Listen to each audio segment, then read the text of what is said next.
Hello, my name is Matthew Steinke and welcome to my channel. If you don't know, I review movies because that's what I do best, and today we are going to be reviewing The Irishman. Now, I don't think The Irishman is playing any theaters near this area, so it's on Netflix. So if you have a Netflix subscription, you can watch The Irishman, which is something I highly suggest that you do. The Irishman, or by its subtitle, I Heard You Paint Houses, was directed by Martin Scorsese, alright, and stars Robert De Niro, Joe Pesci, Al Pacino, Ray Romano, Harvey Keitel, Jesse Plemons, and Anna Paquin. The plot revolves around Frank Sheeran, who enters the world of organized crime. We chronicle his experience through his entire life, and we see his mistakes along the way. Alright, let's get to the positives on this film. Obviously, the acting. I mean, wow. The acting is fantastic. Robert De Niro gives his best performance in a while as Frank Sheeran, combining that tough guy persona we all love him for and that we've been used to for so long, as well as doing a wonderful job with the quieter and more dramatic moments that he has. He does a really, really good job. He does a lot of eye acting, and I know for some of you that might be, what's eye acting? Eye acting is acting with your eyes. He does a really good job with that. I was really surprised, because some of you might not be used to Robert De Niro acting through his facial expressions, but he does a really good job with facial expressions in this film. De Niro gives a fantastic performance. Al Pacino does a truly mesmerizing take on Jimmy Hoffa as he combines this sense of stubbornness and power that's interesting to watch and intimidating all the same. He gives this manic energy that Pacino is known for, and he does it really well. Excuse me. And Pacino is known for these over-the-top freakouts and these screamings and all these, swearing and all. And he does that in the film, and it's enjoyable to watch. But he also has the quieter moments too. And those quieter moments are when he really shines. When he's just seething with anger, and he's just like telling somebody to screw off, and he's saying that he's gonna hit him, or that these people wouldn't dare saying that to me. He's really good at that, and It's really makes his character intimidating on a lot of levels, and Pacino does a really good job in this film. The standout, though, while both De Niro and Pacino certainly deserve Oscar nominations, the standout is Joe Pesci. He's been in retirement for a long time, and he's finally back, and I'm so honored and blessed that we got to see him back again, because Joe Pesci is truly marvelous in this film. I haven't been intimidated by a character in so long, and thanks to Pesci's performance, I was intimidated by his character. His character's so threatening and frightening without really doing anything at all to warrant that. I'm not saying he's a role model at all, as gangsters aren't really ones you should base your life up to when it comes to morality, but man, do you sure want to respect the guy. I was so nervous whenever someone talked back to him throughout the film. I was like, oh, that dude's gonna die. He shouldn't have talked back to him. You got the sense that if someone did one wrong move, they'd be dead in an instant. And that's all due to the fabulous quirks and movements that Pesci gives this character. He's imbued the character with this sort of stoic, wise, just power that is just evident when you see him. You see that guy and you go, I'm not messing with him. He knows some people. He's got connections. And Pesci really plays that well. There are moments that are so tense that I could just only hear my heart beating, because he's such a good actor. There are some moments which are just so brutally intense, and there's not even much, there's no graphic violence, there's no swearing, it's just Pesci acting, and he's so good that you're holding your breath and you don't even know it. That's how good Pesci is in this film. As good as Brad Pitt is in Once Upon a Time in Hollywood, he's got some company, because I wouldn't be surprised if Pesci wins this year's Best Supporting Actor. In fact, all the actors are wonderful in this film, with Ray Romano doing much better than I expected him to do, and that says something about my character. I'm really used to just having my own things going into movies, and I need to kind of stop that, because Romano was spectacular in this film. He does a really, really good job.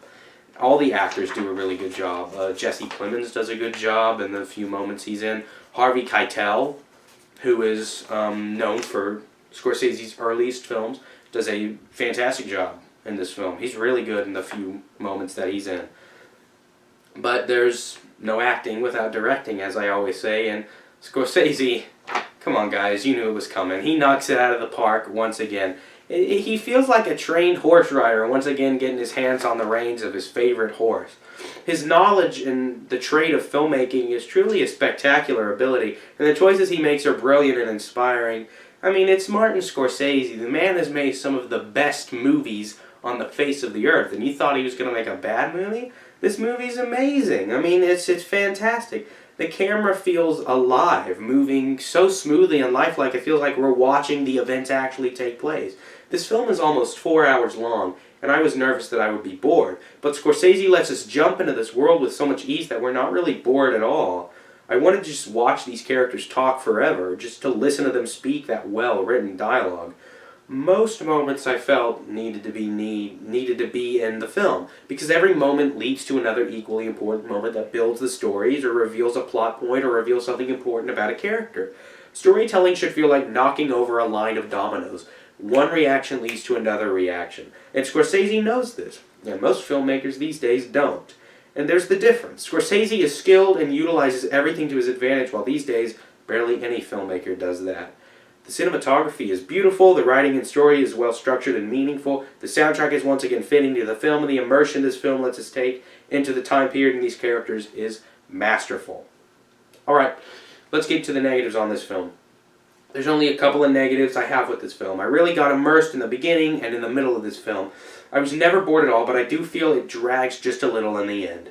I understand it's necessary to tell us where these characters end up, but it feels like it drags a bit too long. Like I said, the film is 3 hours and a half. So I think if maybe 20 minutes were cut off, it would have been a much easier film to digest. Also, if you're like me and you like to leave a film feeling good, this may not be your film. You don't leave feeling horrible inside, but the ending's pretty depressing, and I think it needed to be, so take it as you will. There is a hint of hope in the end, and I think that's Scorsese's decision to let us take whatever we want out of the ending. But if you're more of an empathetic person and you feel heavily when you watch films, this film may leave you in a bit of a slog. The only other negative I can think of is they use the CGI de-aging technique in this film. And while most of the time it works really seamlessly, there are some moments that it just doesn't work. Some of the faces look weird, some of the things look strange, and after a while you do, forget about it and you just go along with the film and you get immersed in it. But there are some moments when even I was in that main stage of immersion and I was just ready with the film. I was going along. I was like, how much time do I have left? Oh, great, 2 hours. I'm so excited.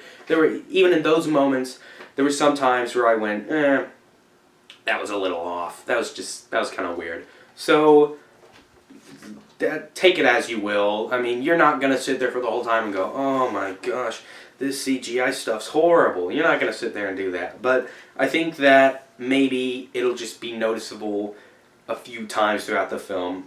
And some of you might be saying, well, that's a nitpick. I don't think it's a nitpick because it's on full display. And I don't know, I don't really see that as a nitpick. Excuse me, I'm getting over a cold. Alright, let's get to the conclusion of The Irishman. Martin Scorsese continues to prove that he's one of the best filmmakers to ever live. His stories are told with precision and care, with his message always getting across.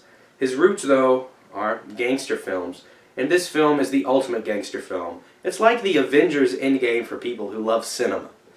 Everyone is here, and it feels like a send-off in a sort. It's send-off to a time period that's fading. Frank lives the high life, but as life goes on, his choices come back to haunt him and affect him in ways he never imagined. These types of movies are fading. While they try to be replicated, it's never done well enough to feel like anything but a knockoff.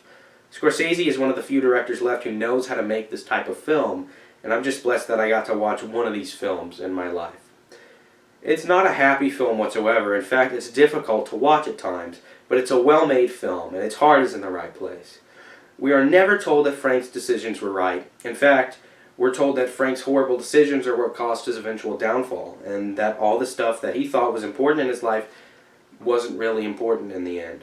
It's a depressing ending, but it's a worthwhile one, and for us film lovers, all that comes before the eventual ending is a very fun ride, filled with all those traits Scorsese's gangster films are known for. It's not only an homage to those classic films, it's another addition to them. It's a marvelously well done film, and it's truly one that will be studied for ages to come. In the end, Scorsese doesn't make a happy film, but he makes an important one. And while I might have a lot of tongue-in-cheek treats for film lovers like myself, everyone can gain insight from this film in the end. The Irishman is another great addition to 2019, and it's another gem in Scorsese's filmography, capped off by masterful performances from our three leads, truly worthy of awards. The Irishman might be a tough watch for some, but for others, it will be an enjoyable and enlightening experience.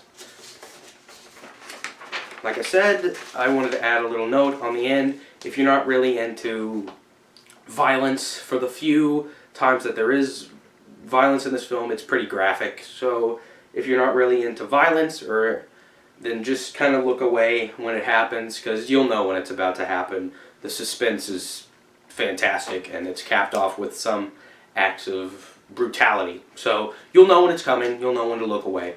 That's just a warning for any of you viewers out there who are more sensitive than others.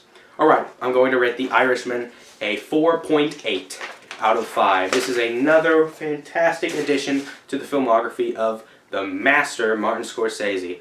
Alright guys, if you have seen The Irishman, tell me if you liked it. If you haven't, go watch it. Be wary of the content, but go watch it. Take it at your own pace. It's a long movie. Thank you guys so much for the feedback on the channel. I really appreciate it. And if you would like any reviews that I haven't done yet, please post them in the comments below. More reviews are coming soon. As always, go watch movies. Alright, bye-bye.